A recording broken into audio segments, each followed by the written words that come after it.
Welcome back to our series on how is the soul reflected in the coronavirus and the difficulties that we're going through with that. My name is Deborah Shalette Wilson. I'm here with, Ann Riddels. And Kathy McCommon. and together we're the School of Soul. And today we're going to look at how do we feed the soul under these circumstances? What are some things that we can do to help ourselves grow and become more soulful? So who would like to go first?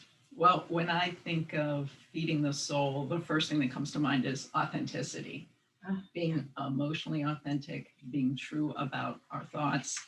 And it may sound simple enough, but it's very difficult because we're being fed so much misinformation these days, like fake news, and so much of what we think is what I think and feel, it's actually coming from outside us or from parents that taught us certain ways when we were young. And we say what we think and feel, but that's really not true to our deepest nature. So we have to be able to differentiate What the is true self. ours and what is being fed to us is ours. Yes. Yeah, I think of that as in adolescence, that the time of discovering who we really are is what that time, to me, developmentally is about, but it really isn't supported because we just take what we're told, how we're supposed to be, what we're supposed to go to college, we're supposed to go do this, we're supposed to do that. If you're a female, you can only do these things, or if you're a male, you can only do these things and you can't do other things in the same way. I just sometimes wonder if our information age hasn't become like a virus infecting us all. Oh, think about that. Our information age has become like a virus infecting us all. And then you add the individual, intergenerational, and collective trauma to that. And, it's like what hidden shadows are lurking within all of that that are feeding us that information virus and are keeping us from being able to be authentic. Because if we don't know who we are, how are we going to be authentic? And what is a virus but genetic material that has come into our bodies and is replicating itself rather than us reproducing who we really are? Oh, that's good, Anne. Yeah, that's right. Yeah. So when I think about how the information age is, or virus, as I call the information virus, is what I come up with, is it's kind of latched on and made a home in our psyches, replicating it through our technology and our global information systems and running rampant. You think about all the sharing, it's like, okay, how many shares do I get? How many likes do I get? Making sure it goes viral. Let's say viral. It seems like I was thinking about the word viral. Yeah, and what is all that viral things? What are they reflecting? Are we really stopping and thinking and fact checking everything? But then, if you then you got to fact check the fact checkers. I mean, where is the truth? And what about wisdom? And is things going viral just information? Is that knowledge? I just think we need to be asking ourselves some questions like that to get to how do you get to authenticity through all that noise? It is hard. And that's why we have to do a lot of inner work. Called viral thinking. Yeah. Well, I think about this. Just because something goes viral, does that mean it's the truth? No. How many things go viral that aren't really based in facts? It's somebody's perception. You can argue facts, but perceptions you really can't argue because perceptions are based on beliefs. And as common knowledge becomes more and more fictional, it's showing that we as a people are inauthentic. Right. Exactly. Because it's more of our fictional self we're showing. It's just like in social media, people are sometimes showing these aspects of themselves that aren't really real. It looks good and I can get a lot of likes and I can market myself this way. But, if you really got to know me, you would find out that it's not how it really is. What you see isn't what you get. No, you think about the movie stars. Mhm. They have a persona, which we're going to talk about persona and some of the other videos. Mhm.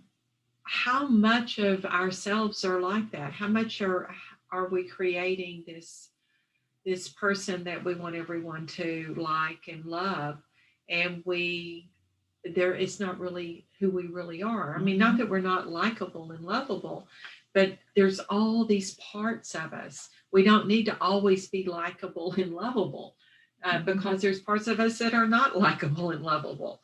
But do we go lock them away in a cage? Yes, we do. Mhm. We hide it in the unconscious mind. Yeah. Yes, we Yeah. do. Forget about those parts of ourselves. Yes, Yeah. yes, and hope they don't come out. Because I think about is all this sharing and commenting and liking, is that the new group think? If I get enough of that, then I'm okay. Mhm. And that becomes how I define myself. Mhm. I mean, how is that being authentic and how is that feeding the soul? It's feeding the brand. So why we do all this inner work is not only to be authentic, to find what we truly think and feel, but then we must share it in a way that our companions can receive it. Mhm. Yeah, And that's hard. between videos here, I was sharing with Ann that from in the last video, I shared my experience about crying. That's a big deal for me. I have difficulty sharing those types of things. But if you'll notice, by me sharing my authentic self, my authentic experiences with crying, it opened up a space for Ann to share an authentic experience that she had. And so when we're authentic with each other, we create safe spaces for one another. And we can say, oh, they're just, they have their struggles like I have my struggles. And Mhm. they're real, and I can be real too. So, yeah. And the opposite is also true. If I'm being pretentious and putting on a fictional Yeah, character, everything's Mhm. great. then that encourages everyone else to, oh, I'm cool too. Everything's good here. And Mhm. the fictional story spreads, like with the coronavirus. Mhm. Yeah, it's just an information virus Yeah. going through the invisible conversation. And it's showing how quickly things can spread, Mhm. not only Become viral. physically, but Mhm. emotionally, mentally. Mhm. So who we choose to be, whether authentic or not, has huge repercussions Mhm. for our world. Yeah. And that's why inner work is so important, to reconnect us with that authentic who we came into this world to be before so much kind of covered us over, kind of doing an archaeological dig to find that core person, that soulful being that lives within us, that is wanting to come out and express and connect with ourselves, where we can connect with each other and share in community and bless each other from doing it. What comes to mind when you talk about that inner being, I'm thinking about a teenager who was admitted to the hospital. She had some vague symptoms that have been going on for months, including weight gain. She was referred to a dietitian, and her doctors just couldn't figure out, her cardiologist couldn't figure out why she was having all these symptoms. So they finally admitted her for a full workup in the hospital. Well, my colleague was responsible for doing the initial physical examination, and on palpating the abdomen, she found a tumor, an enormous tumor. Oh my goodness. She scheduled an ultrasound to be performed before staff rounds the next day, went home to read about abdominal cancers in adolescents. So she'd be ready for staff rounds. And right before rounds, she got a call from ultrasound to say, there is an 8-month-old baby in that abdomen. And when the cardiologists heard that, we're like, I can't believe I missed a baby. How could we have missed a baby? Especially with the weight gain, they missed the baby. But to me, this is such a powerful metaphor that if we're only looking in one area, like we talked about, only looking at the physical in regard to physical symptoms, we miss that growing soul within every person that is trying to be born into the world as part of our world and has something vital to contribute. Wow. Yeah. I love that story. Yeah, That's a powerful so story. appropriate for what we're talking about. So that's the second birth, is birthing ourselves, birthing the soul of who we are into this world of emotional and spiritual birth.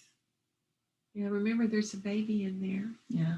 And so we can all be midwives and I guess mid-husbands. And all our To each sages other. are trying to draw our attention to this growing baby in every Mhm. single one of us, Uh-huh. and just making way for that new life. So what we'd like for you to do, we have a little exercise for you. So I'm sure you're taking notes and doing some of our suggestions. You know, we looked at beliefs with the last video. What we want you to do now is we want you to take your notebook, your piece of paper, whatever you're writing on, and write down some areas of your life that you're being inauthentic in. And then look around in your life and find someone in your life that you feel safe with, someone that you feel unconditional love with, and then share your inauthenticity with them. Authentically share your Authentic. inauthenticity. Authentically share your emotions.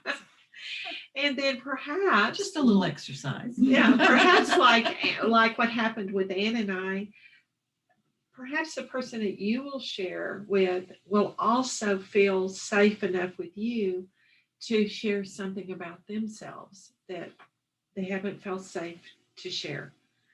And, comment and let us know how this little exercise affected your life. Because being authentic is one of the ways that we can navigate our way through the coronavirus on a more soulful level. And just think too, if we all become islands of safety for the soul, what would transform the world? Yeah. One person at a time. One person at a time. Okay, bye-bye for now. Okay, bye.